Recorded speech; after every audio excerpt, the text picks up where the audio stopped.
Existe um momento em que a espiritualidade deixa de ser teoria e se torna experiência real. Nesta palestra poderosa, Neville Goddard revela algo surpreendente. As verdades da Bíblia não são apenas histórias antigas, elas acontecem dentro de você. Ele explica o verdadeiro significado de nascer de novo, revela por que Deus pede desafios ao homem, e mostra como sua imaginação pode transformar completamente sua realidade. Mas há uma frase nesta palestra que muda tudo. Alimente-me com desafios. Como posso crescer sem eles? Neville afirma que Deus está vivendo através de você, e cada desafio é uma oportunidade para que o poder criativo divino se expanda. Neste vídeo, você vai descobrir o verdadeiro significado espiritual de nascer do alto. Por que a imaginação é o poder de Deus em você? E como aplicar a lei da imaginação para transformar sua vida. Prepare-se para ouvir uma das revelações mais profundas já ensinadas por Neville Goddard. O tema de hoje é Falando por experiência. Há uma conversa no Evangelho de João entre Nicodemos, um membro do Sinédrio, e Jesus. É o capítulo 3, e Jesus disse a Nicodemos: Nós falamos do que sabemos e testemunhamos do que vemos, mas você não aceita o nosso testemunho. Se eu lhe digo coisas terrenas e você não creu, como crerá se eu lhe disser coisas celestiais?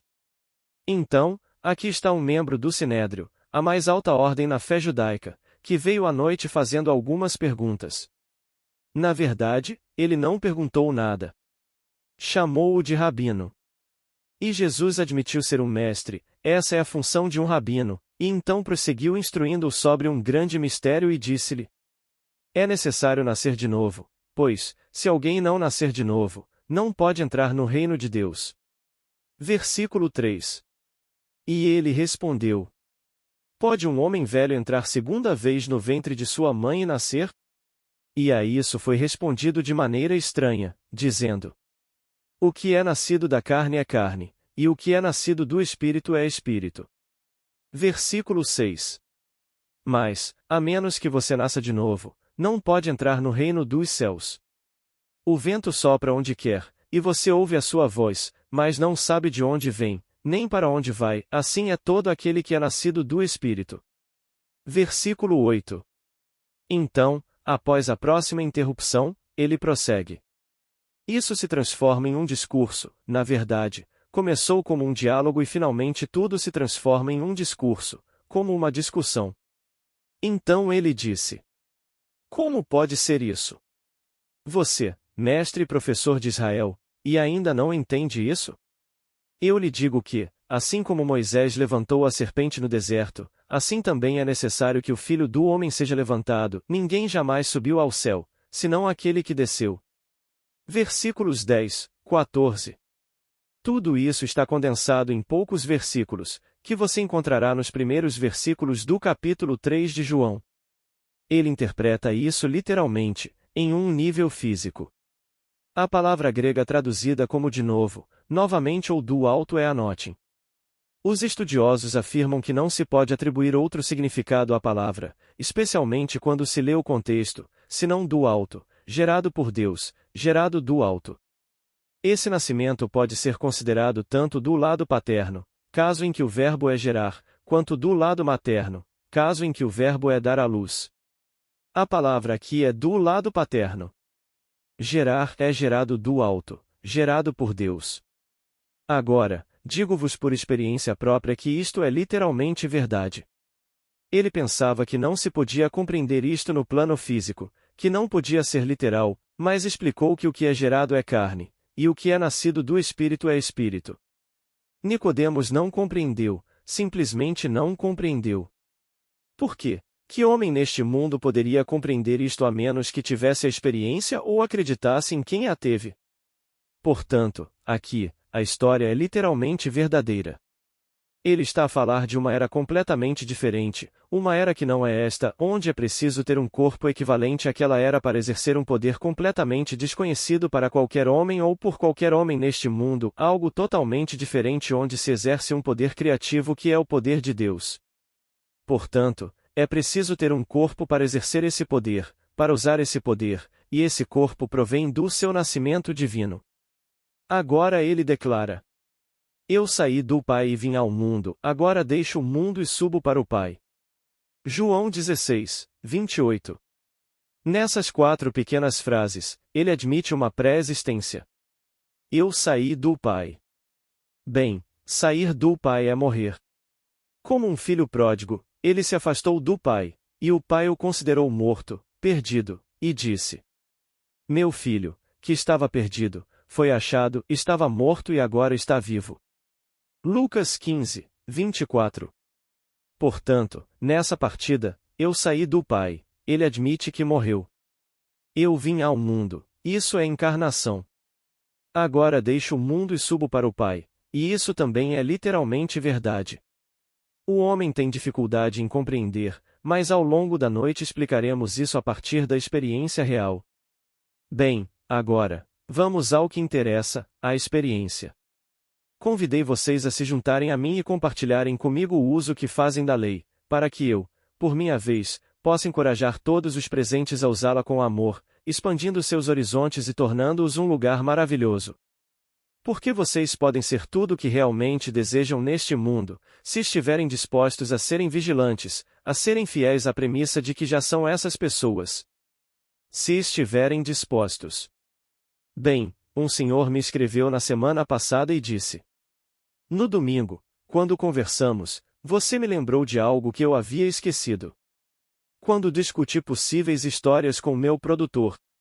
E ele me deu todas essas ideias. Cheguei em casa fervendo de raiva. Porque eu sabia que podia conceber histórias muito melhores do que as que ele sugeriu. Cheguei em casa tão furioso que simplesmente desabei. E disse para mim mesmo, em voz alta, gritando: Minha esposa não me ouviu, mas subi as escadas e falei para as montanhas. Eu não preciso escrever para a TV, posso escrever para musicais da Broadway, peças da Broadway, posso escrever livros, posso escrever para filmes. Não preciso escrever roteiros para a TV.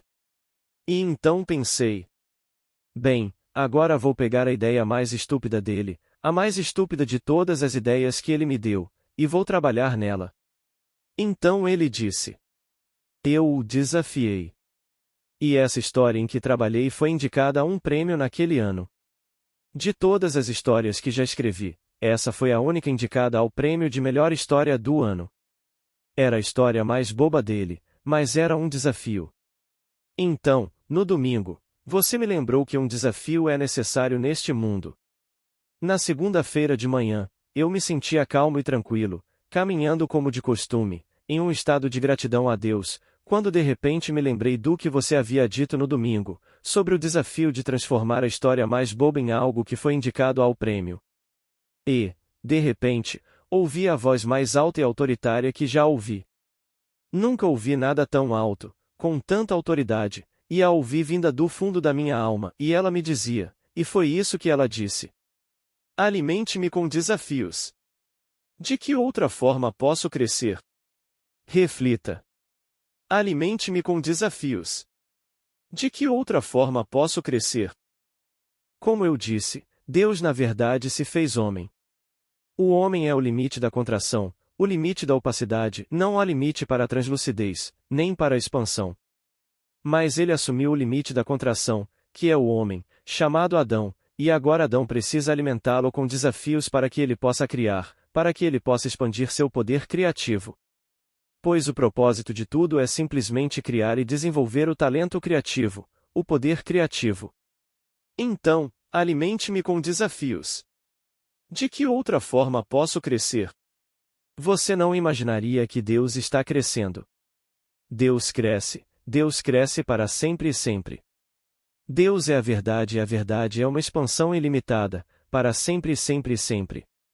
Então, tudo se resume ao limite da contração, assume o desafio que pode oferecer e então cria. Ele disse: Eu saí. E no dia anterior eu tinha uma história que meu produtor aceitou e gostou, e imediatamente a joguei no lixo. Eu queria uma história maior e melhor, mais viva, algo mais vital, e em uma hora eu a tinha. Aceitei o desafio. E então, de uma forma muito gentil, me agradeceu por lembrá-lo do que ele havia me dito sobre aquela história boba que ele desenvolveu a ponto de receber pelo menos uma indicação a um prêmio. Mas, nesse meio tempo, ele havia esquecido o que fez com aquele desafio. E agora ele me disse na carta que um desafio transforma a consciência do homem de um estado passivo para um estado ativo. É a coisa mais maravilhosa do mundo elevar a consciência do homem a níveis cada vez mais altos, um desafio neste mundo. Então, peço que você pegue o que ele me deu, que agora estou compartilhando com você, e use-o, e então cresça. Ao crescer, Deus cresce. É tudo Deus, Deus está desempenhando todos os papéis. Então, muito generosamente, ele me enviou por carta sua reação à nossa conversa de domingo, e esta noite poderei compartilhá-la com vocês. Agora, ele sabe disso por experiência própria, pois criou sua história em 1 hora. E uma verdade que o homem conhece por experiência, ele conhece mais profundamente do que qualquer outra coisa neste mundo, ou do que poderia conhecer de qualquer outra forma. Por exemplo, eu conto a história e você acredita em mim. Certo, você acredita em mim, mas não a conhece como a conhecerá depois de testá-la e comprová-la na prática. Portanto, o que você sabe por experiência própria, você conhece mais profundamente do que qualquer outra coisa neste mundo. Então, hoje ele sabe que um desafio despertou sua consciência e a transformou de um estado passivo para um estado ativo, que ele teve a coragem de pegar uma história que já havia sido aceita e apreciada por seu produtor e descartá-la, e em 1 hora criar uma história infinitamente melhor do que a que havia descartado. Ele teve a coragem de descartar uma história já aceita. Bem, isso já era dinheiro garantido quando se recebe esse tipo de pagamento por um roteiro de 30 minutos, mas ele descartou essa história, aceitou o desafio e, então, ascendeu a um nível superior. Então, compartilho isso com vocês. Você aceita o desafio. Agora, outra senhora, ela está aqui esta noite, me disse na semana passada. Eu estava conversando com alguns amigos e disse: Sabe, eu me lembro de quando. E, enquanto eu dizia eu me lembro de quando, me dei conta de que essas são as palavras de Neville, as palavras que ele usou para descrever uma visão que teve. E então eu pensei: mas eu não estou usando isso. Aqui está o homem que compartilhou conosco sua visão e eu não usei o que ele me deu. Ele me deu. Agora estou falando com meus amigos dizendo eu me lembro de quando e eu mesma não fiz isso. Ela disse: acabei de escrever uma carta para o meu senhorio explicando que não poderei pagar o aluguel em dia este mês. Eu pago, sempre paguei e vou pagar, mas este mês as coisas estão difíceis. Não posso pagar este mês, ou seja, não em dia. Então, de repente, ela disse: eu me lembro de quando. E começou a se lembrar de quando limpava um quarto de motel, um quarto de hotel, uma casa particular por $14 por dia. Então ela se perdeu no clima de eu me lembro quando, o que implica que ela não está fazendo isso agora. O telefone toca e um antigo empregador, que antes a contratava por $10 por dia, a contratou naquele mesmo dia por $50 por dia. Ele disse: você preenche sua fatura com o tempo que levar para organizar uma certa coisa, que ela não explicou em sua carta, e são $50 por dia pelo trabalho que você fará para colocar isso em movimento. Eu me lembro quando. Como eu disse, aquela visão foi tão clara para mim, tão clara quanto este quarto aqui, quando eu tive a experiência. Eu estava na minha cama aqui nesta cidade, e de repente me vi nesta enorme mansão na Quinta Avenida, uma dessas mansões gigantescas com 60 ou 70 cômodos. E havia 3 famílias presentes. Uma era a do meu avô, outra da geração seguinte e a terceira. Meu avô estava invisível, mas as outras 2 gerações estavam presentes e sempre falavam dele. E eles diziam: eu os ouvi, eu entrei, em espírito. E os ouvi falando sobre meu avô, que construiu a fortuna da qual eles agora desfrutavam, a mansão e a renda dessa riqueza consolidada da qual agora desfrutavam, mas eles próprios não a construíram. Eles contaram a história do meu avô, e meu avô disse, enquanto estava em um terreno baldio: eu me lembro de quando este terreno era baldio, e então meu avô descreveu com palavras o seu desejo por aquele terreno, e o descreveu de forma tão vívida que todos o viam como meu avô o via. Foi assim que ele fez sua fortuna, e ele viveu a partir daquele momento com seu desejo realizado. Eu me lembro de quando acordei por volta das 3 da manhã e escrevi toda a visão. Depois voltei para a cama e sonhei novamente com o sonho, mas desta vez, ao sonhá-lo novamente, eu era o avô. Eu havia absorvido a mensagem tão completamente que me vi na mesma mansão com as mesmas pessoas e lhes disse que me lembrava de estar em um terreno baldio. Eu me lembro de quando este era um terreno baldio. Então, descrevi com palavras o meu desejo por aquele terreno, de forma tão vívida e gráfica que todos conseguiram visualizar. E então acordei.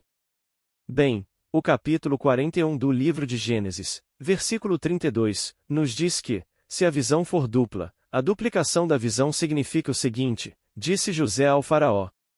Deus já a definiu e ela se cumprirá em breve. Deus já a definiu. Isso está definido agora, se a visão for dupla. Deus já a definiu e ela se cumprirá em breve. Então, compartilhei isso com vocês. E agora, essa senhora vem fielmente há anos, mas como todos nós, ouvimos falar sobre isso, é emocionante no momento, mas não colocamos em prática. Ela não aplicou o que aprendeu. Mas no mesmo dia em que aplicou, o telefone tocou e lhe ofereceram $50 por dia, não 10. Então foi um desafio. Ela aceitou o desafio e pensou. Lembro-me de quando ganhava apenas $10 por dia.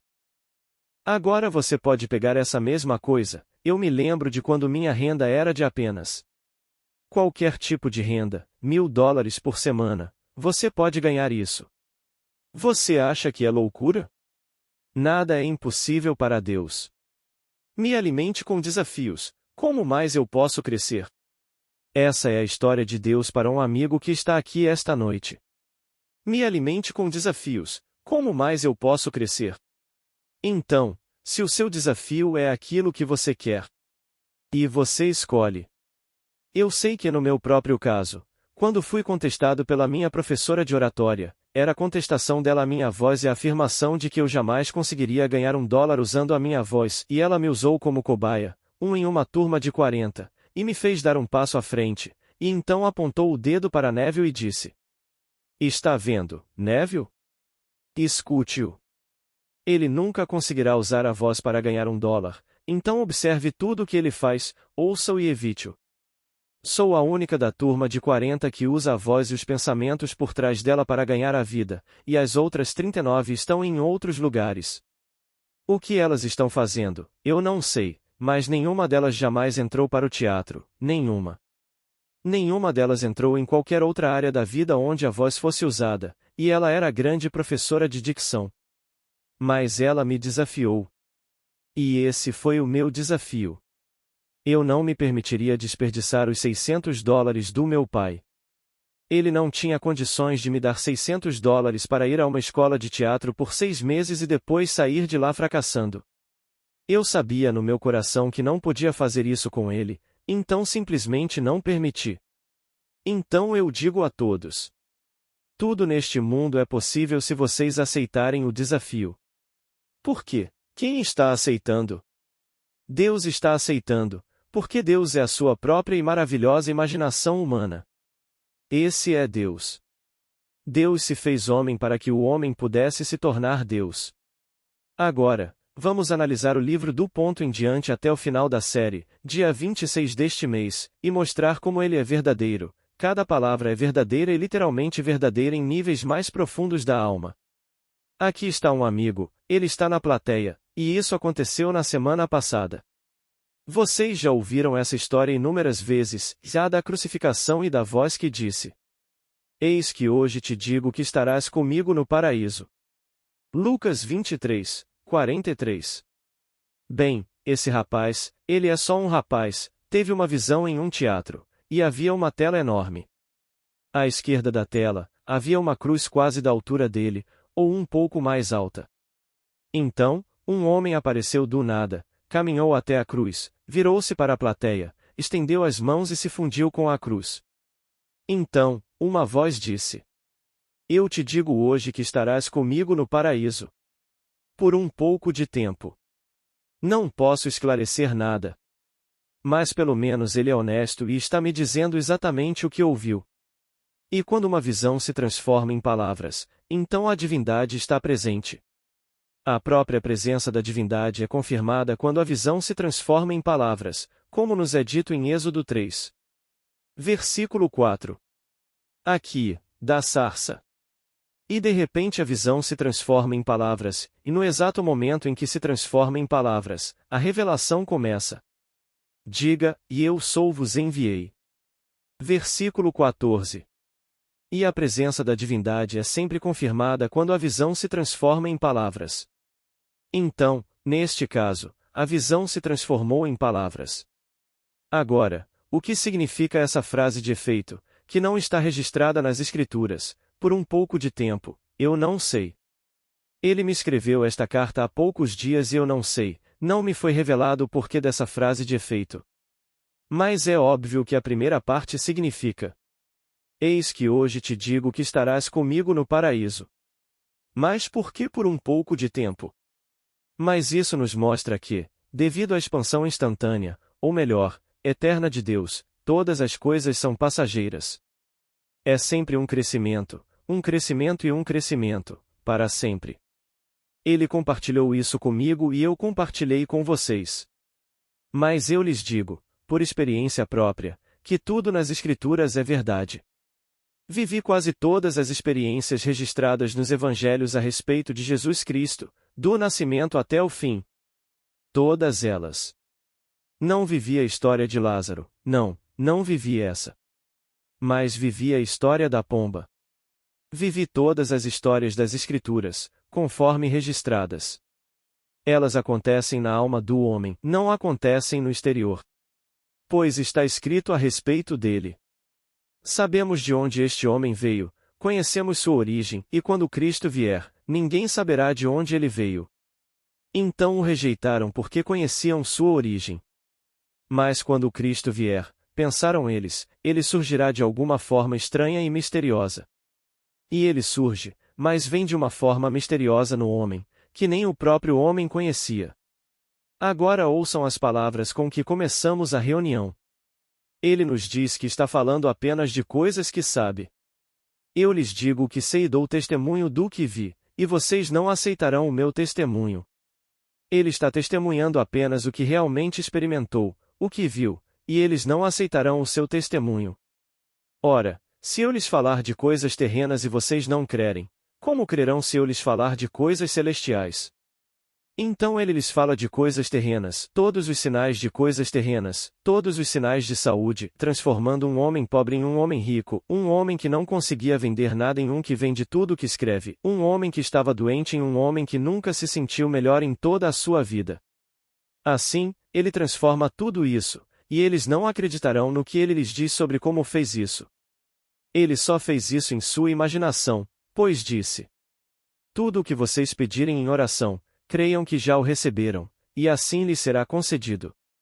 É só isso que você faz. Marcos 11, 24.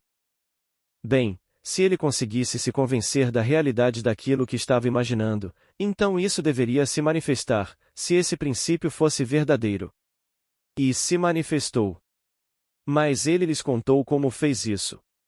Eles não acreditaram, queriam algum outro tipo de truque. E ele lhes dizia que é só isso que você faz, quando souber o que quer, acredite que já o tem e o terá. E se alguém conseguir chegar a esse ponto de crença, então tudo virá a este mundo com base na grande lei de Israel. Então ele recitou toda a história para eles. No Salmo 78, toda a história de Israel está registrada.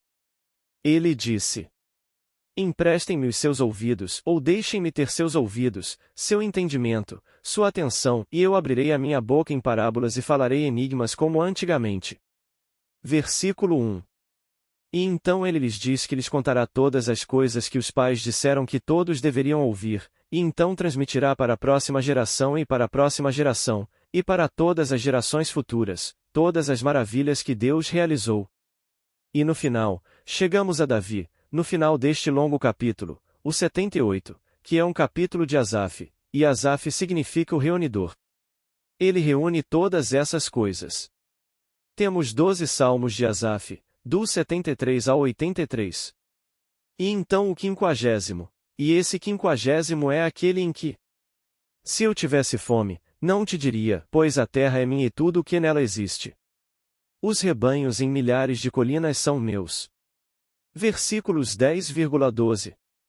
E se eu tivesse fome, mataria e comeria, por que te diria se tudo é meu? Esse é o primeiro salmo que ele nos deu, o 50º. Depois, ele nos deu os outros 11, do 73º ao 83º, e o nome significa simplesmente reunir. Ele reúne todas as tradições, todas as histórias dos pais, e as conta para a próxima geração, e diz a eles para que as contem para a próxima geração e continuem contando até que um dia eles as vivenciem. E assim, contamos a vocês, e então, um após o outro, tem uma experiência. A de hoje foi a cruz, ele a experimentou. Ele sabe o quão verdadeira é essa história. Mas o que nos é dito nas Escrituras? Ó Gálatas insensatos! Quem os enfeitiçou, diante dos quais Jesus Cristo foi publicamente apresentado como crucificado? Não é um drama realizado indiretamente? Diante dos quais Jesus Cristo foi publicamente apresentado como crucificado. Deixem-me perguntar apenas isto. Vocês receberam o Espírito pela prática da lei ou pela fé na mensagem que ouviram? Vocês são tão insensatos? Tendo começado com o Espírito, querem agora terminar com a carne? Gálatas 3, 1. Acontece no Espírito, não na carne. Ninguém foi crucificado fisicamente. Sim, sem dúvida, neste nosso mundo bárbaro, dezenas de milhares de homens, sem dúvida por algum tirano, algum sádico, foram crucificados. Mas essa não é a história. A crucificação é no Espírito, e eu sei por experiência própria que é no Espírito, pois eu fui crucificado, e é a sensação mais gloriosa do mundo. Você não consegue conceber a emoção, a alegria quando os vórtices te prendem a esta vestimenta, quando cada mão, cada pé, cada lado e a cabeça se tornam um vórtice, e esses vórtices, 6 deles, te prendem a este corpo. E a emoção. É puro êxtase quando acontece e você ouve as palavras que significam que a presença de Deus está aqui. E então Deus fala das profundezas da sua alma. Eu me deitei dentro de você para dormir, e enquanto dormia, tive um sonho. Sonhei, sim, sonhei que sou você. Ele está sonhando que ele é você. Voltando ao nosso amigo. Alimente-me com desafios. Estou sonhando que sou você, sou o seu próprio ser, a sua maravilhosa essência é Deus. Deus pode fazer qualquer coisa, tudo é possível para Deus, então alimente-me com desafios, de que outra forma posso crescer? E então, tenha a ousadia de pegar algo que você escreveu, que você apresentou, que foi aceito e apreciado, e você sabe que isso é dinheiro no banco, e jogar fora, não é bom o suficiente.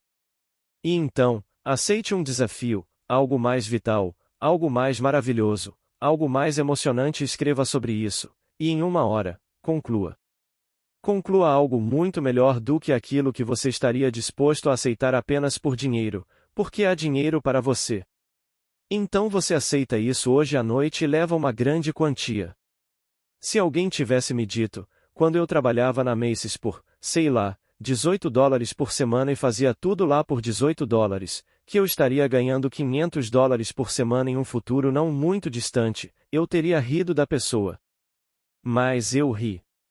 Um dia, pedi demissão da Macy's. Não quero dizer que fui demitido. Fui demitido da Penney, da JC Penney.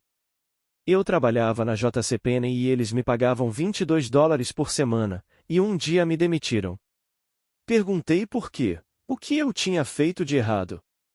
Eles disseram: nada de errado, mas temos uma economia neste país em que, quando as coisas estão fracas, dispensamos as pessoas. Você trabalhou aqui por 1 ano e meio, então simplesmente precisamos economizar, e por isso você tem que ir embora. Eu disse: de onde eu venho, você demite uma pessoa porque ela fez algo errado. Se eu roubei ou fiz algo errado que causou prejuízo à empresa, me demitam, mas não me demitam por causa de certas tendências estranhas neste mundo. Mas é assim que funcionamos, eles me disseram. Bem, eles pensaram, bem, esse rapaz é um menino, é estúpido e tolo, vamos dar-lhe uma carta e mandá-lo para Macy's. E foi o que fizeram. Ele me escreveu uma cartinha e me mandou para um amigo dele que trabalhava na agência de empregos da Macy's. Então, fui até a Macy's e entreguei minha cartinha. Eles disseram: não podemos te contratar com $22,50 por semana, vamos te contratar com 18. Tudo bem, eu tenho que pagar aluguel, então eles me contrataram com 18. Trabalhei lá por um ano e, um dia, pensei: você não está chegando a lugar nenhum, ainda ganhando $18 por semana e fazendo tudo o que te mandam porque você não quer ser demitido. Então, tive a coragem de pedir demissão sem um centavo no bolso e, 6 meses depois, estava ganhando $500 por semana como dançarino. Fui para a Inglaterra, $500 por semana. Eu nunca tinha dançado na minha vida, a não ser dança de salão. Eu disse à minha parceira de dança quando ela perguntou: você sabe dançar? Claro que sei dançar. Respondi. Ela disse: tudo bem, deixe-me ver. Bem, eu disse. Dancei com outra pessoa, danço com você. E foi assim que tudo começou. Então, fomos para a Inglaterra, conseguimos 100 libras. Naquela época, uma libra valia $4,84, não os $2,80 de hoje, e eu ganhava 100 libras por semana dançando em Londres durante 3 meses, é $18 por semana na Macy's. Então eu digo, se você aceita um desafio, simplesmente se joga de cabeça e caminha sobre as águas, ou afunda e se afoga, ou simplesmente vive melhor. Então, aqui estou eu, falando por experiência própria, não estou teorizando, quando digo que eu fiz isso. Eu segui a palavra de Deus exatamente como ele me disse e simplesmente a coloquei em prática. Quando nenhum poder neste mundo poderia ter me tirado das forças armadas, Deus me tirou, com uma baixa honrosa. Nenhum poder no mundo poderia ter me tirado, mas Deus me tirou. Eu simplesmente presumi que estava fora e dormi noite após noite acreditando que estava em casa como um civil com baixa honrosa. 9 dias depois, o mesmo homem que havia me rejeitado me chamou e me deu baixa. Então, eu estava no trem de volta para Nova York. Portanto, novamente, estou falando por experiência própria, não estou teorizando, quando digo que Deus pode fazer qualquer coisa neste mundo se você confiar nele. Considere-o responsável, considere-o digno de confiança. E então, neste seu maravilhoso campo esta noite, sonhe o sonho mais nobre do mundo para si mesmo e para os outros. Aceite um desafio de verdade, e então adormeça partindo do pressuposto de que você já é essa pessoa, e deixe acontecer. Vai funcionar maravilhosamente bem. Ninguém neste mundo precisa que você ligue ou escreva pedindo ajuda. Se 1000 pessoas forem necessárias, 1000 responderão, e você não precisa procurar por essas 1000, elas virão. O que for preciso, virá. Então, aqui, falando por experiência própria, ele disse que seus irmãos não acreditaram nele porque o conheciam. Ele lhes disse: a minha hora ainda não chegou, mas a hora de vocês está sempre presente. João 7:6. Eis uma afirmação profunda. E quem acreditará nela? Se eu lhes digo coisas terrenas e vocês não acreditam, como acreditariam se eu lhes dissesse coisas celestiais? A hora de vocês está sempre presente, disse ele, mas a minha ainda não chegou. Sabem o que isso significa? Este vasto mundo em que vivemos é eterno, assim como é agora, neste exato momento. O que aconteceu no ano passado, no mês de novembro, no dia 22 de novembro, está sempre acontecendo, para sempre e sempre no tempo. Está sempre acontecendo. Tudo no mundo está acontecendo neste plano. Portanto, a hora de vocês está sempre presente, mas a minha ainda não chegou. Ele está falando de um mundo completamente diferente, com um uso diferente do poder, uma criatividade diferente, onde o homem é elevado deste mundo de repetição e entra naquele mundo criativo, em comunhão com Deus. Mas quem o compreende? Se você não deslizar no tempo e perceber que ele não passou, que o presente não está recuando para o passado, mas avançando para o futuro. O futuro já passou? É uma roda. Você está apenas se deparando com fenômenos que já são antigos, e, portanto, seu tempo está sempre aqui, mas meu tempo ainda não chegou. Então ele repete, usando a expressão de uma maneira um pouco diferente, e diz: ainda não chegou completamente. Ele sabe que está entrando em um mundo completamente diferente porque teve as experiências preditas nas Escrituras. E assim, tudo isso foi predito. O nascimento, o despertar, a descida, a descoberta da paternidade, a ascensão, a pomba, todos esses são os sinais da partida de alguém deste tempo. Então, quando Paulo declarou: chegou a hora da minha partida. Combati o bom combate, terminei a corrida, guardei a fé. Agora me está reservada a coroa da justiça, ele sabia disso por experiência própria. 2 Timóteo 4, 7. Pois ele disse em sua confissão na Epístola aos Gálatas: quando aprouve a Deus revelar seu Filho em mim, não consultei carne e sangue.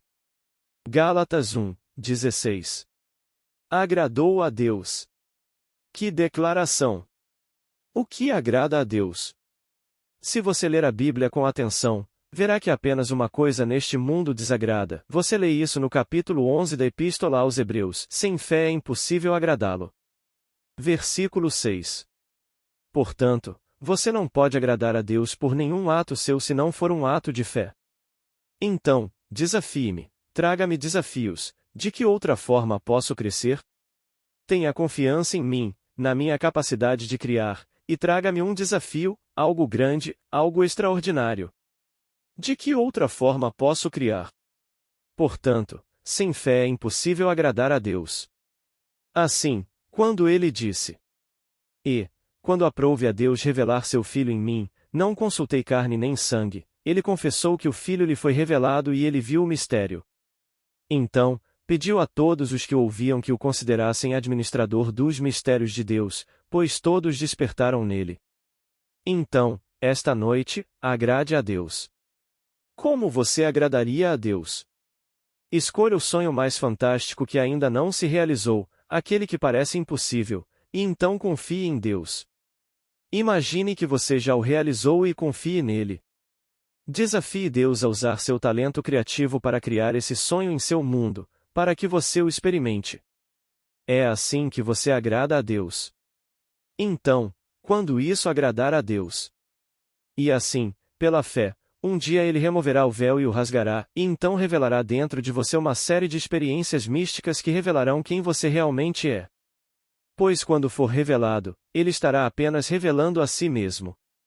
Ele atingiu o limite de seu poder criativo, o que ele pretendia quando se uniu e se tornou você.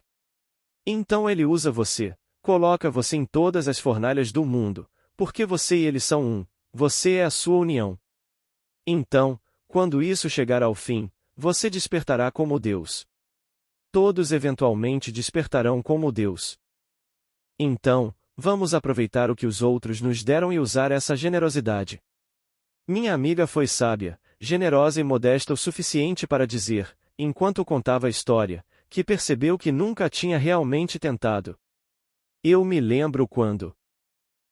No entanto, no exato momento em que tentou, começaram os telefonemas e ela estava recebendo $50 em vez de 10, portanto, não se limitem a ouvir, coloquem à prova. Esse rapaz escreveu, recebeu tudo o que queria, uma boa aceitação e a sensação de que o homem gostou, e depois jogou tudo no lixo, pensando: isso não foi bom o suficiente. Então, ele aceitou um desafio e, em uma hora, tudo aquilo inflamou sua mente, elevando-o de um estado passivo para um estado ativo. E tudo se concretizou em apenas uma hora. Eu sei que, no meu caso, trouxe um manuscrito enorme de Barbados, em 1946, e enquanto estava no mar, tive essa visão. De repente, fui elevado e vi um mar fantástico de pessoas, e quando passei por elas, Todas estavam transformadas de seus estados desagradáveis nos estados mais perfeitos e belos que se possa imaginar. Peguei meu manuscrito, rasguei-o e joguei fora. Nem sequer o trouxe de volta comigo, e trabalhei nele por meses. Passei 5 meses em Barbados. Então, trabalhei nesse manuscrito e o trouxe de volta, pensando que teria um bom manuscrito para minha editora.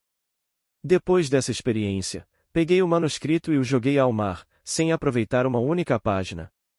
E então, em 1 hora, claro, não é um texto longo, é um pequeno panfleto, tudo fluiu através de mim. Sentei-me e escrevi tudo em 1 hora, enviei e foi publicado. Simplesmente aconteceu muito rápido. Eu jamais conseguiria publicar algo com o que tinha trazido de volta depois de 5 meses de trabalho. Tudo isso simplesmente surgiu como fogo, e tinha que ser isso. Apenas uma pequena coisa chamada a busca, mas jorrou. E se você perguntar à minha esposa o que ela acha de todos os meus livros, o primeiro que ela escolheria seria a busca, porque foi assim que surgiu. O mesmo acontece com Sua Fé é Sua Fortuna. Eu cuidei de um médico, ele era viciado em drogas, um cirurgião brilhante, e me disse que, sob o efeito das drogas, fazia suas melhores cirurgias. Por 7 anos, ele teve um hospital particular fantástico, com cerca de 1 dúzia de médicos sob sua supervisão. Então, ele começou a usar drogas e se tornou vítima da própria prática. E eu o acolhi. Como ele era um médico muito influente, me permitiram fazer o que eu pudesse com ele. Então, com a permissão do chefe do tráfico de drogas de Nova York, ou seja, o departamento de polícia, eles me permitiram levá-lo para um hotel. E foi o que fiz, e o mantive lá por 2 semanas. Ele estava completamente desvairado. Se você o deixasse sozinho por um segundo, ele estava no corredor, na rua. E estávamos no 20º andar. Então, naquele dia, observando-o, eu estava completamente apenas observando-o, porque ele estava na cama. Eu não sabia o que ele faria no segundo seguinte. Aqui estou eu com meus papéis amarelos e lápis, e escrevi Sua Fé é Sua Fortuna. Surgiu em questão de, eu diria, 48 horas, tudo, falando dentro de mim. A voz falava e ditava, e tudo era ditado, e saiu dessa forma. Então, Sua Fé é Sua Fortuna simplesmente veio das profundezas, eu apenas coloquei no papel. Eu não estava inventando nada, simplesmente jorrou, tudo jorrou. Quando peguei o manuscrito e entreguei para o meu amigo corrigir, não havia praticamente nada que ele precisasse fazer. Simplesmente jorrou. Tudo porque aceitei o desafio de cuidar de um amigo que era viciado em drogas. Scott era um homem maravilhoso, um cara ótimo, mas ele simplesmente se tornou vítima do próprio vício. Então eu o observei, e enquanto o observava, ficando cada vez mais sonolento, porque dia após dia você simplesmente não consegue dormir e então, de repente, essa coisa começou a jorrar de mim. E eu podia ouvir as palavras nas profundezas da minha alma, ditando, algo interior falando. Simplesmente anotei o que me diziam. E assim surgiu Sua Fé é Sua Fortuna, e depois a busca, após 5 meses de trabalho em um grande manuscrito, que acabei descartando. Então, meu amigo está compartilhando isso conosco esta noite. Me desafiem. De que outra forma posso crescer? Então, esta noite, aceitem um desafio enquanto entramos no silêncio. Aceitem o desafio mais maravilhoso e, então, mantenham Deus em confiança. Agora, vamos lá. Alguma pergunta, por favor? Pergunta. Quando a Bíblia diz: na casa de meu pai há muitas moradas, estou tentando entender quando você diz que tudo está aqui e que nos mudamos para esses estados. Por exemplo, você se mudou para um estado como palestrante, não é? Resposta: sim. Pergunta. E Kennedy se mudou para um estado quando foi baleado. Todos esses estados estão aqui, como as muitas mansões, certo? Resposta: sim. Pergunta. Então, se passarmos para a pobreza, entramos nesse estado, ou se passarmos para a riqueza ou para a doença, entramos nesse estado? Resposta: concordo. Pergunta: e eles estão todos aqui? Resposta: o segredo é ser seletivo.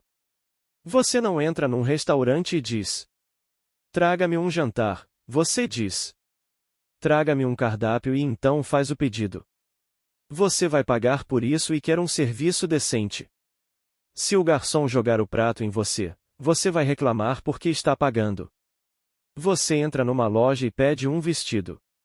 Você não diz: traga-me um vestido. Você se torna seletivo e examina dezenas e dezenas de vestidos. Então você escolhe aquele que acha que precisa para completar seu guarda-roupa. Por exemplo, você pode precisar de um marrom. Eles têm os azuis mais lindos do mundo, mas você não precisa de um vestido azul neste momento. Você quer um marrom para completar o guarda-roupa. Então você olha entre pilhas e pilhas de vestidos e encontra o que quer. E todos estão lá. Tudo está aqui, e o ser humano precisa ser seletivo e criterioso em tudo o que faz neste mundo. Quanto mais criterioso ele for, melhor. Você simplesmente escolhe e segue em frente. São apenas estados, infinitos estados, mas você sai de um estado, deixa o estado em paz para que outra pessoa entre nele, se quiser, e então passa para outro estado. Agora, achamos que vamos acabar com a pobreza neste país. Não dá para mudar de estado, não tem jeito. Se você pegasse todo o dinheiro do mundo e dividisse igualmente, em 24 horas Rockefeller ainda estaria rico e o outro continuaria pobre, afundando de novo. Tinha um palestrante que usava um método. Ele tinha uma tigela de vidro enorme e a enchia com todos os tipos de nozes. Nozes e outros tipos de nozes, todo tipo de noz. Aí ele pegava a tigela e dizia: a vida é assim. Um ritmo constante, você não pode pará-la. E pegava a maior noz, a noz grande, e colocava bem no fundo. Ele mostrava na mão e colocava bem no fundo. Mas ele dizia: você não pode parar a vida, e começava a chacoalhar a tigela, e num instante a noz grande, subia de volta para o topo. E todos os pequeninos. Claro, ele tinha uma frase maravilhosa, ele dizia: ouço alguém guinchando lá embaixo e continuava. O pequenino lá embaixo está dizendo: você me colocou aqui na vida. Se você tivesse me colocado lá em cima, eu estaria bem. Então você me colocou lá embaixo, me coloque lá em cima. Então ele desce até o fundo da tigela, pega uma nozinha e a coloca bem na frente de todos, bem no topo. Mas você não pode parar a vida é um ritmo, é uma vibração, e o pequenino vai descer até o fundo. Então, por que escolher o pequenino? Escolha algo nobre neste mundo, algo grandioso neste mundo, e permaneça fiel a isso. Boa noite.